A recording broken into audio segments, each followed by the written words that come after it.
Arestado ang isang dating call center agent sa ikinasang drug bypass operation ng mga otoridad sa Barangay Rizal, Lapu Sur, Iloilo City nito lamang ika-9 ng Abril taong kasalukuyan. Kinilala ang suspect na si alias Fred, 24 na taong gulang at residente ng nasabing barangay.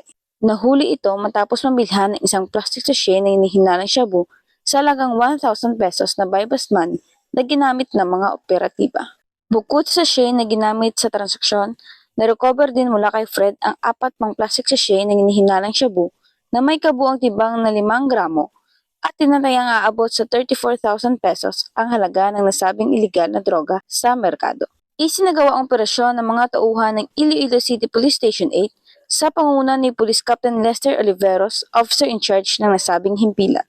Nahaharap ngayon si Fred sa kasong paglabag sa Public Act No. 65 o ang Comprehensive Dangerous Drugs Act of 2002.